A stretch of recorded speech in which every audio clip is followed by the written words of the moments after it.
Qala Imam Ibn Athaillah As-Sakandari rahimahullah ta'ala,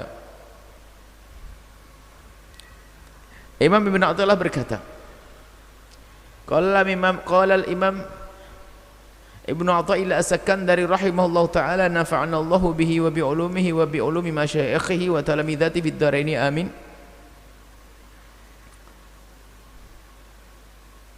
Kama la yuhibbul amala al-mushtarak, kadzalika la yuhibbu al-qalba al-mushtarak.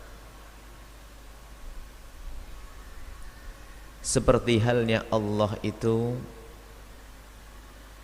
tidak senang dengan amal yang kita haturkan kepada Allah, tapi amal ini kita lakukan mushtarak, setengah-setengah, setengah untuk Allah, setengah untuk manusia. Maksudnya tidak ikhlas. Kan jelas pembahasan di sana, Allah tidak senang dengan amal baiknya hambanya yang tidak dilakukan karena Allah, yang enggak diterima, la yuhibbu maksudnya. Cuman arti mushtarak sini adalah antara zahir dan batin.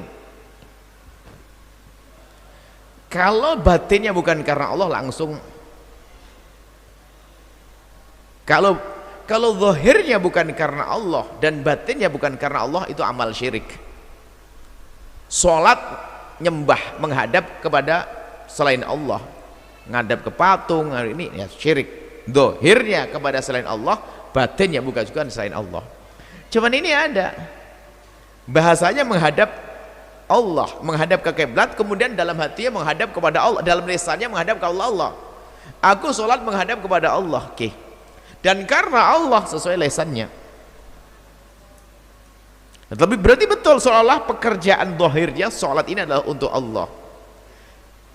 Tapi ternyata diam-diam tersembunyi di hatinya, bukan zahirnya. Kalau zahirnya khusyuk Allahu Akbar karena Allah. Tapi ternyata zahirnya ini adalah bukan untuk Allah. Batin-batinnya bukan karena Allah. Dia ingin dibilang oleh tetangganya kalau dia orang soleh. Sedekah memberikan uang ke masjid, ke pondok pesantren, yatim piatu, memberikan kalau ditanya untuk Allah dengan lesannya, akan tapi dalam hatinya pengen disanjung, maka ini mushtarak. Seolah-olah untuk Allah, ternyata untuk selain Allah. Seolah-olah untuk Allah, akan tapi ternyata untuk selain Allah subhanahu wa ta'ala. Nah, bagaimana kalau orang seperti ini? Kalau orang melakukan amal baik dengan cara yang semacam ini, tidak diterima oleh Allah. Dalam bahasa lain dijelaskan oleh para ahli tarbiyah, ada yang merusak amal, kelihatannya dilakukan karena Allah, akan tapi ternyata bukan karena Allah dengan sesungguhnya, yaitu amal yang dilakukan tapi dengan riya. Allah tidak akan menerima amal semacam itu. Ini kan pembahasan khusus tentang apa itu riya dan bagaimana menghilangkan riya. Dan kalau tidak riya, nanti namanya ujub. Ada lagi ujub dan riya, penghancur amal. Amal kelihatan baik, rizki disedekahkan, sholat yang ditegakkan, puasa yang dikerjakan, akan tapi ternyata itu semuanya hanya pengen digelari sebagai orang yang puasa Senin Kemisnya sudah 20 tahun. Dia itu masyhur. Waduh, hebat banget dia Senin Kemisnya 20 tahun, sehingga dia mempertahankan puasanya Senin Kemis karena sudah terlanjur digelari jago puasa Senin Kemis. Bukan karena Allah lagi, mempertahankan gelar karena di kampungnya masyhur dia dengan Senin Kemis. Dia yang sedekah itu Masya Allah, setiap lebaran, setiap ini sedekah. Dalam keadaan apapun dia tetap sedekah. Sehingga di saat dia nggak punya, bahkan punya utang pun harus maksain sedekah. Sampai duit zakat pun akhirnya jadikan sedekah, padahal dia harus bayar zakat. Karena memang bukan karena Allah. Karena dia melakukan itu semuanya hanya mempertahankan gelar di kampungnya sebagai orang yang paling dermawan. Atau Orang yang berbuat baik lalu merendahkan orang lain, mengatakan, oh tidak ada orang sedermawan saya ini, ujub. Tidak ada orang sholat sebaik saya, ujub. Itu semua tidak diterima oleh Allah. Ini pembahasannya lain. Akan tapi kami akan lebih membidik kepada hikmah setelahnya. Kama la yuhibbu, seperti kadzalik begitu juga Allah la yuhibbu al-qalba al-mushtarak. Allah tidak senang juga dengan hatimu yang kau bagi. Mushtarak kau bagi dengan selain Allah. Hubbus siwa, mencintai selain Allah. Nah, ini perlu dibahas. Seperti apa sih orang yang mencintai Allah, dan lalu seperti apa sih yang mencintai selain Allah? Ini kita teruskan dulu. Al-amal mushtarak, al-amal al-mushtaraku, adapun amal yang dilakukan karena riya dan juga ujub tadi, mushtarak, bukan karena Allah tapi karena pengen dipandang manusia, dianggap sebagai orang dermawan, atau dia ingin dianggap bahwasanya dia adalah orang hebat, ujub, bukan karena Allah. Lah kalau amal yang dilakukan karena itu la yakbal, Allah tidak nerima. Al-amal mushtaraku la yakbaluhu, satu amal yang dilakukan seolah-olah untuk Allah dengan zahirnya, tapi batinnya untuk selain Allah, la yakbaluhu, Allah tidak nerimanya. Itu dikatakan sebagai syirik al-khafi, syirik yang tersembunyi. Tapi kalau syirik terang-terangan, dia zahirnya untuk selain Allah, ya itu nyembah pada selain Allah, itu selesai itu. Tapi ini terakhir apa? Wal qalbul mushtaraku la yuqbilu alaihi, hati yang terbagi. Kalau hatimu terbagi mushtarak untuk Allah dan selain Allah, mencintai Allah dan selain Allah, maka la yuqbilu alaihi, maka Allah tidak melihatnya. Ini ada la yuqbilu alaihi, ada maknanya dua. Allah tidak akan melihatnya, atau la yuqbilu alaihi, maka atau hati tersebut tidak bisa menuju kepada Allah. Baik, penjelasannya begini. Ada mahabbatullah, ada hubbullahi, cinta kepada Allah.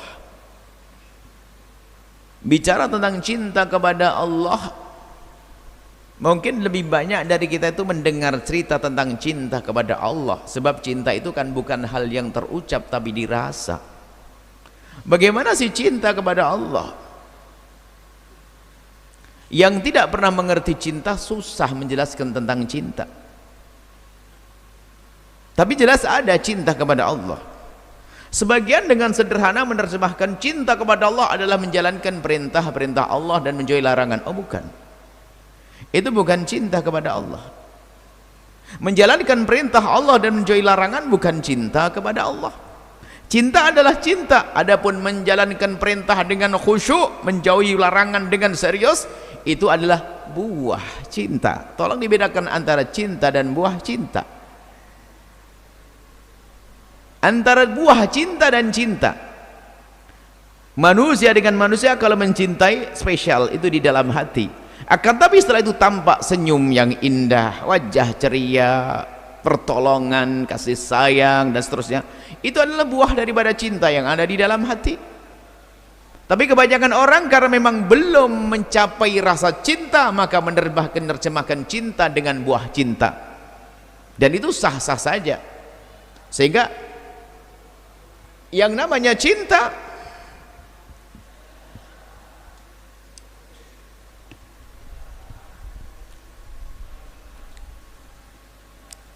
mungkin salah kita, atau waktu kita yang salah. Waktu kita yang salah. Mohon maaf, tidak usah, tenang. Pahalanya tidak berkurang, justru kalau hati Anda berubah, alhamdulillah kurang. Kalau Anda tulus dalam belajar, Anda tidak boleh merasa terganggu oleh apapun. Biarpun Anda jualan bakso tiktok, katakanlah beliau mencari nafkah. Tidak usah marah, orang tulus ngaji kok bingung, nggak usah. Saya lihat mulai makanya gitu, pada tolah-toleh. Kalau ternyata tiba-tiba di samping sini ada orang jualan bakso tiktok mengganggu Anda, ketahuilah dia mencari nafkah.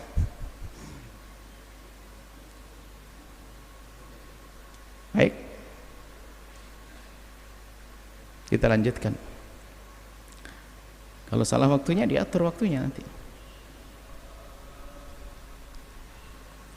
Baik, kita lanjutkan. Hati, masalah cinta. Bagaimana cinta kepada Allah?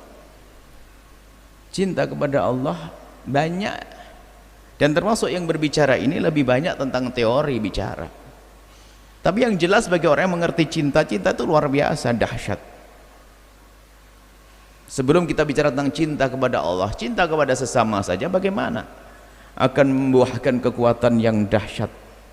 Cinta dengan sesama manusia, antara hamba dengan hamba. Ayo, bagaimana kalau cinta itu tumbuh antara hamba dengan sang Khalik, sang pencipta? Kalau seorang hamba mencintai hamba, tentu karena kelebihannya. Orang tidak akan bisa mencintai kecuali karena sesuatu yang dicintai itu memang ada yang layak untuk dicintai, yaitu nilai kebaikan, baik kebaikan zahir atau batin. Zahir atau batin. Cinta zahir atau cinta kebaikan zahir atau batin.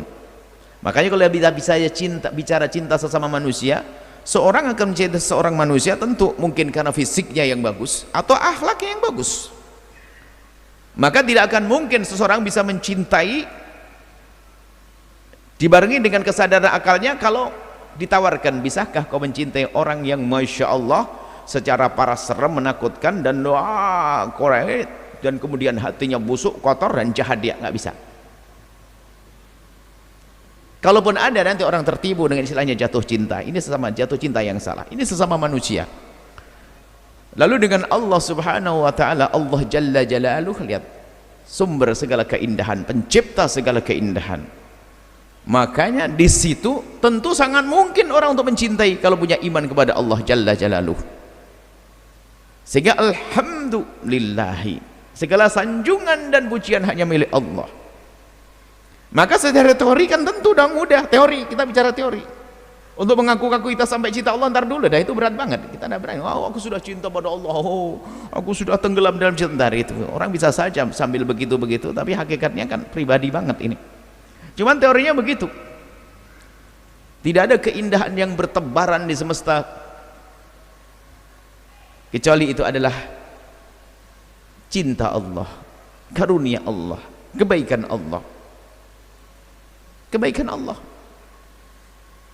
Nah, sehingga di situ di kitab sering kita pembahasan, kita merenungi karunia Allah, penciptaan kita, tentang keindahan semesta dan sebagainya.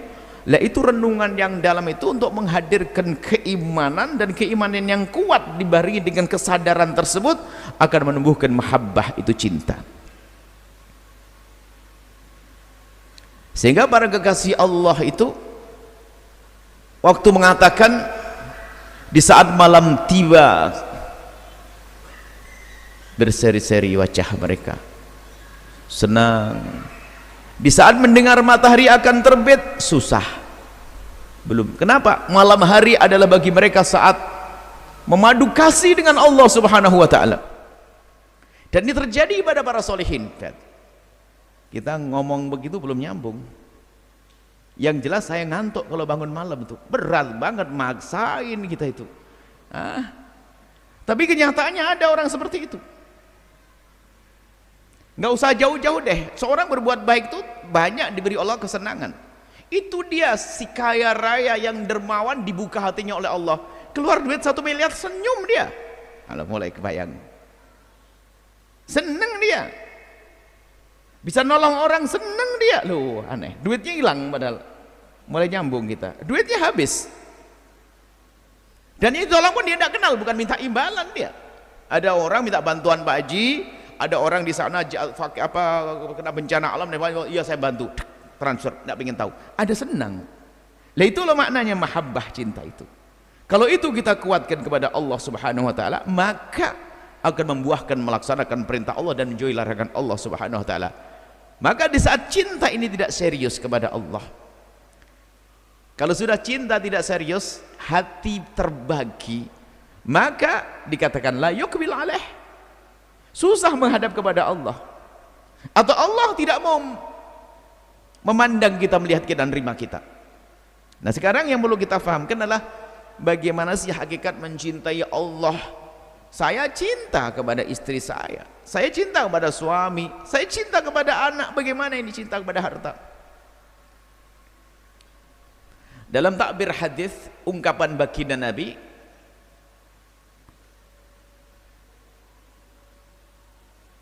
contoh, thalathun man kunna fihi wajada halawatal imani.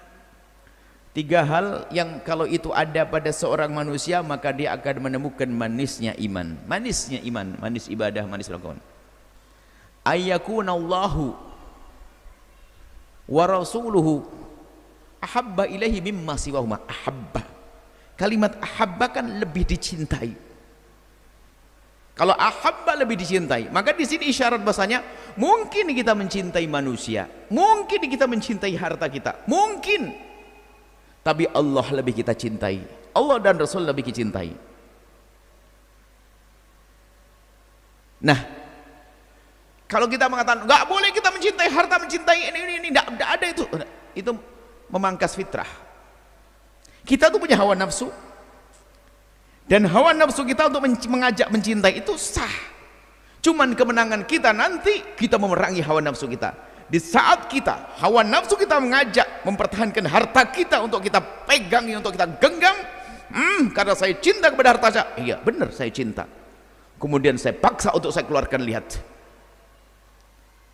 pangkat tinggi, lan tanalul birra hatta tunfiqu mimma tuhibbun. Ada, berarti ada yang kita cintai. Kau tidak akan bisa mendapatkan kebaikan kecuali engkau bisa mendermakan dari apa yang engkau cintai. Jadi mungkinlah mencintai hartanya. Artinya orang cinta kepada hartanya, tapi didermakan, wow gede banget. Bahkan yang paling aku senangi aku dermakan. Nah, di sini ada satu poin yang harus kita pahami, bahwasanya orang bisa mencintai selain Allah, tapi ingat maknanya apa?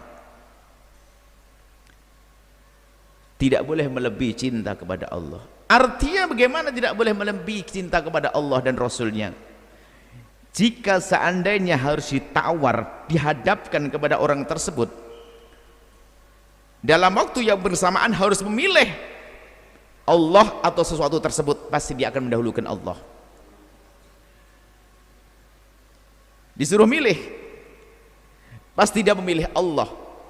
Dalam keadaan normal halal, orang mempunyai harta melimpah juga boleh, rumah megah boleh. Tapi di saat harus memilih Allah, akan ditinggalkan. Sehingga ada orang dia senang duit, berbisnis, kaya raya, tapi senang berderma dia. Kasur yang empuk baru beli dia, anget, kemudian di hembusan angin AC enak tidur, dia tinggalkan karena Allah. Nah gitu. Jadi kita jangan dikatakan, jangan sampai kita mengatakan manusia nggak ada syahwat, nggak ada naik pangkat. Nanti kita punya syahwat. Cuman kemenangan kita adalah di saat kita perangi itu semua, lalu kita dahulukan Allah. Nah, kapan orang itu bisa mendahulukan Allah, maka bisa sampai kepada Allah. Tapi yang jadi masalah di sini adalah musytarak itu, yakni al-qalb musytarak, hati kita ini betul-betul kita bagi dengan selain Allah, dan di saat dibagi dengan selain Allah, sehingga di saat harus dihadapkan pilihan antara nuruti keinginan kita atau keinginan Allah, kok kita sering nuruti keinginan kita, maka Allah tidak akan menghadap kepada kita, dan kita susah menuju kepada Allah Subhanahu wa taala. Di dalam pembahasan lain ada di situ pembahasan sebelumnya, bagaimana kita biasa memerangi hawa nafsu kita. Nah, kemudian para ulama juga menjelaskan, sebetulnya sederhana sekali kok mengarahkan cinta. Kita yang cinta kepada harta, cinta kepada ini, bisa langsung dilingkan dengan Allah. Maka ada bahasa sederhana, aku mencintaimu karena Allah. Kelihatannya cinta kepada manusia, dan memang tidak ada cinta kecuali karena Allah, tidak ada artinya nanti. Kalau sudah dilengkan kepada Allah, maka sudah hilang syahwat tadi, nilai rendahnya sudah tiada. Aku mencintai karena Allah. Harta ini aku jaga dan aku cintai karena Allah. Bagaimana mencintai harta karena Allah? Nabi sendiri kan menyuruh man mata, bahkan kita membela harta kita sampai kita mati syahid. Man mata duna mali mata syahida. Man mata duna nafsi mata syahida. Man mata duna ardi mata syahida. Barang siapa mati membela hartanya mati syahid. Lu harta kok sampai mati syahid? Di bab lain dilarang kita menghambur-hamburkan harta, mubadzir kok, haram. Bukankah kita tidak boleh mencintai? Kenapa tidak boleh hambur-hamburkan? Lah ini salah paham.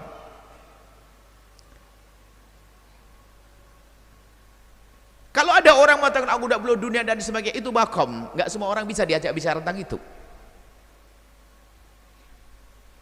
Biarpun katanya sudah sampai wali kutub, kalau ternyata rumahnya mau ditarik mobilnya, belum tentu mau. Karena ini pembahasannya bukan. Jadi yang tepat adalah bagaimana mengarahkan semua kesenangan kita ini kepada Allah. Carilah harta, boleh sebanyak-banyaknya, tapi harus kita sambungkan kepada Allah. Saya ingin mengendarai kendaraan yang mewah, biar enak hidup saya. Apakah dilarang? Oh, tidak dilarang. Catatnya apa? Kau cari rezeki yang halal. Tidak boleh dengan cara yang haram. Kemudian setelah itu kau kendarai, tidak boleh kau sombong.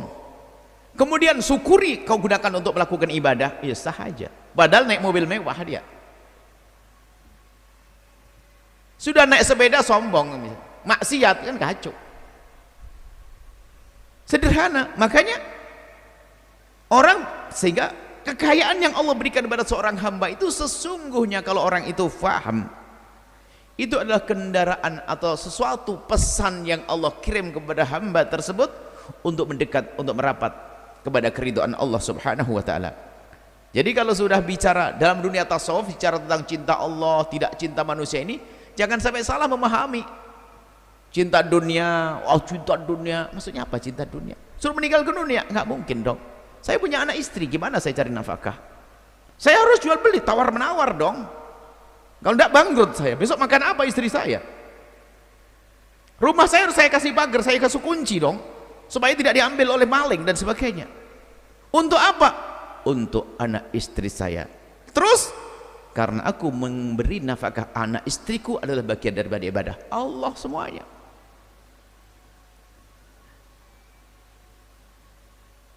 Sehingga yang perlu dihadirkan wawasan agar menjadikan hati itu kepada Allah. Bukan pekerjaan kita satu model ibadah menuju kepada Allah, malah belum tentu bisa masuk bab sebelumnya. Riya dengan sholatnya, riya dengan sedekahnya, tidak. Berjalanlah seperti biasa. Apa yang selama ini kita lakukan? Saya seorang pebisnis, oke. Terus saya orang pebisnis tapi pengen selamat, ya sudah, bisnisnya jujur. Niatkan dengan bisnis untuk memperluas manfaat, punya karyawan yang banyak. Kemudian kalau untung nanti untuk umat, terus bekerjalah. Saya pengen punya jabatan dan saya bakat kayaknya, saya cocok di situ. Ya jangan keblinger. Kalau keblinger tidak dilihat oleh Allah. Lalu bagaimana? Sudah banyak contoh kok orang punya jabatan tinggi. Salahuddin Al-Ayyubi, Muhammad Al-Fatih, seorang sultan, Raja Daud, Raja Sulaiman, Nabi, ada kok. Tapi benar dong.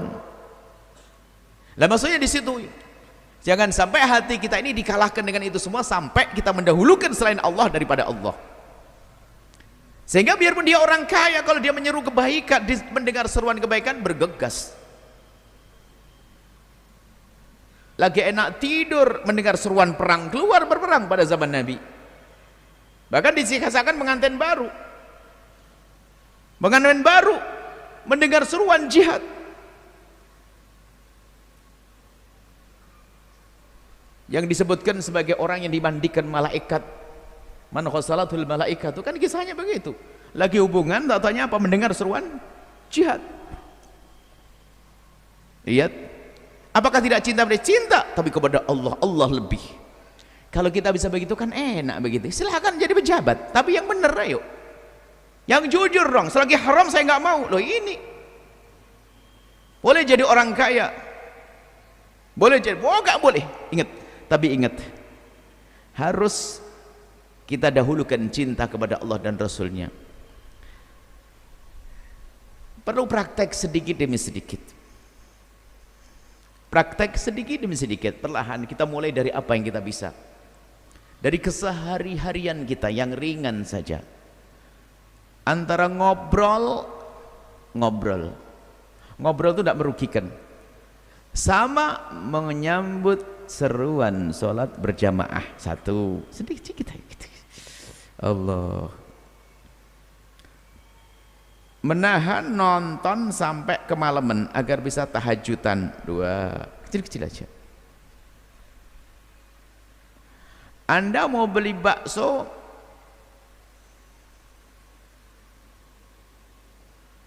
duit 20.000, baksonya 12.000, sisa 8.000, biasanya disimpan di sini. Pokoknya jatah saya beli bakso harus 20.000 harganya, biarpun hanya 12.000, selebih mana? 8.000. Jadi selalu dibawa ingat Allah terus, itu aja. Biasakan kita menunjukkan kalau kita itu ingat Allah terus, sehingga apa yang kita kerjakan dengan Allah, apa saja selalu ingat Allah. Mau berbisnis proyek besar nih, wah ini proyek besar nih, miliaran saya untung nih, sebelum deal-dealan langsung Allah, berapa persen dari semua adalah untuk Allah. Nah kalau duduk Allah terus gimana? Berarti bukan cinta dunia orang ini. Untung belum, tapi Allah sudah dibawa. Dan begitu indahnya yang semacam ini. Orang kaya raya boleh, tapi Allah selalu dibawa, Allah dibawa, Allah dibawa. Kok yang diajak bicara orang kaya saja? Si fakir juga. Apakah orang fakir pasti jaminan tidak hubub dunia? Oh tidak, angan-angannya ke dalam melambung dia. Sehingga untuk mendapatkan uang 600.000 harus melepas kerudungnya misalnya, atau meninggalkan sholat, lo kan jual mana, padahal hanya untuk ratusan ribu. Permasalahannya hati. Kalau di saat jadi pembantu rumah tangga dia itu bohong sama bosnya, sayur harga 700 dikatakan 1.000, dia kalau pejabat yang dia bakal korupsi. Kalau ngurus masjid, itulah kotak amal masjid bakal habis. Kan masalahnya mental. Jadi kiai bohong, duit yayasan hilang. Tapi kalau sudah urusan dengan Allah, lihat nggak ada beda. Jadi orang kaya melarat tetap selamat. Dia melarat, biarpun lapar, ngambil yang haram nggak mau. Wow, hebat itu. Melarat, kekurangan, ngambil yang haram tidak. Kalau kaya bagaimana? Tentu bakal aman. Bakal aman dan begitu terusnya. Jadi mari kita semuanya dalam langkah-langkah kita jangan lupa kita membawa Allah, agar cinta mahabbah, cinta kepada Allah ini terus kita nomor satukan kita. Bukan nisbat, bukan gini loh ya maksudnya, bukan ini kan bahasa kalau punya duit 1 miliar agar cinta kita kepada Allah lebih tinggi, 600 disedekahkan, 400 tak miliki, enggak begitu. Wong zakat aja cuma 2,5% kok. Bukan itu maksudnya. Ini pemikiran yang salah itu. Karena dia nggak punya duit aja ngomong gampang begitu. Ya, kamu punya duit berapa Pak? 1 miliar. Cinta Allah dan Rasulnya? Cinta Allah. Cinta Allah harus lebih tinggi. 600 juta sini, 400 buat ente. Nggak begitu. Orang salah memahami. Akan tapi membiasakan kita sekecil apapun, ayo kita hubungkan dengan Allah dan Rasulnya. Sekecil apapun biasakan. Alangkah indahnya hidup.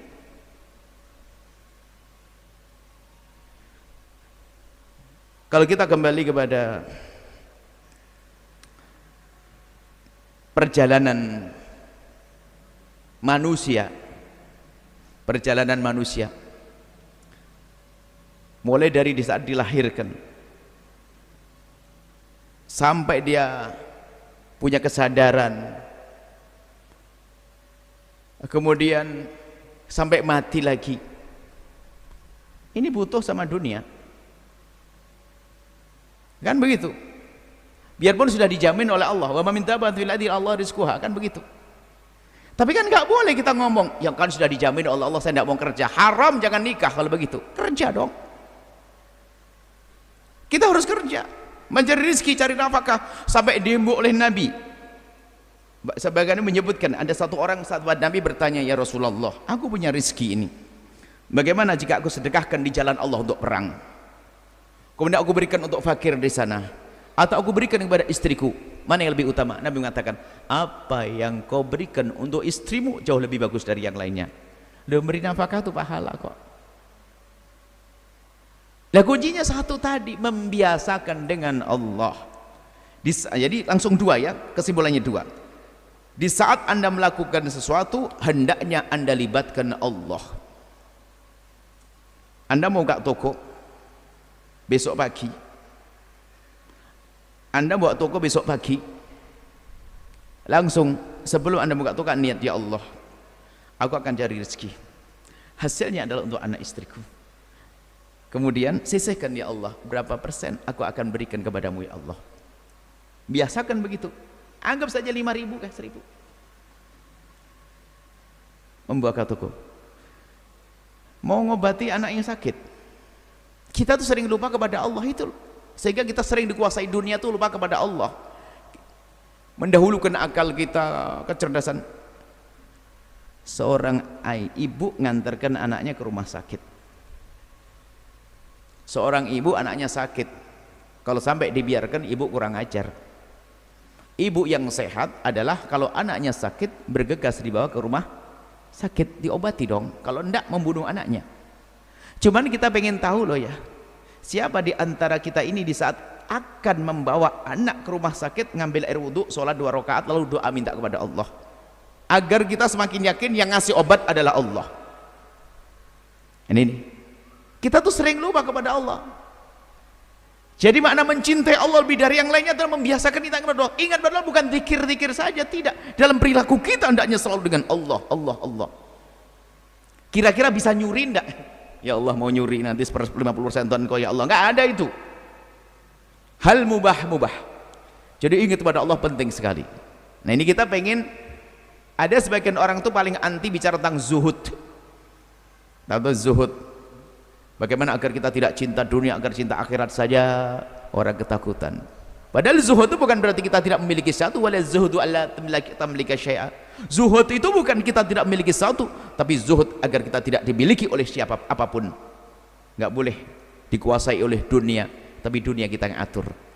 Maknanya apa sih? Bukan dunia menguasai hati kita, tapi dunia hanya di tangan kita.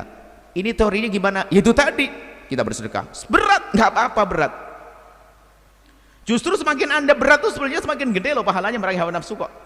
Makanya hei yang pelit-pelit tuh, ayo banyak sedekah, ini lebih gede pahalanya. Mau lagi pelit, ngomong lagi pelit tuh banyak sedekah, perangi pelit. Jadi jihad Anda yang paling gede adalah pelit. Apa? Sedekah. Orang pelit puasa banyak, enggak, nah yang paling gede sedekah. Enggak. Orang pelit senang puasa, pas, jarang makan, seanaknya suruh puasa semua, pegawainya puasa biar nggak makan siang di situ, nggak begitu. Kalau orang pelit adalah sedekah. Nah itu memerangi. Baik, kita kembali pada hikmahnya. Hikmahnya Imam Ibn Attal As-Sakandari, kama la yuhibbul amal mushtarak. Tadi mushtarak adalah amal yang dilakukan dengan riya, Allah tidak senang dan tidak terima.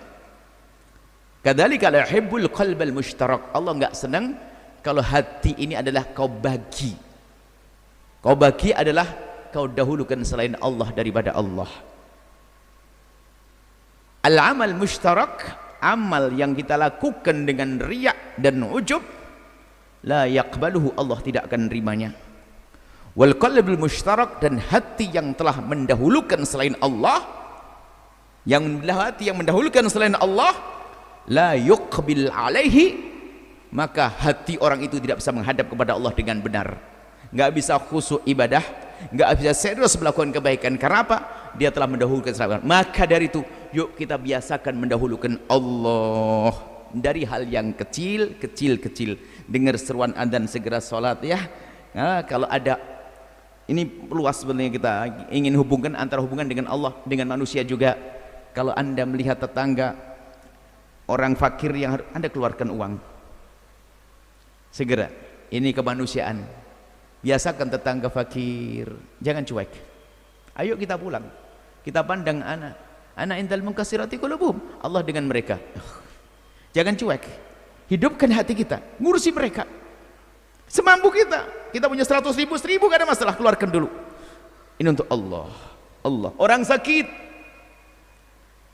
abdi maridtu falam ta'udni. Allah dengan orang sakit, Allah, Allah, Allah, Allah. Sehingga itulah orang yang bisa berzikir kepada Allah qiyama wa qu'udan wa ala junubihim.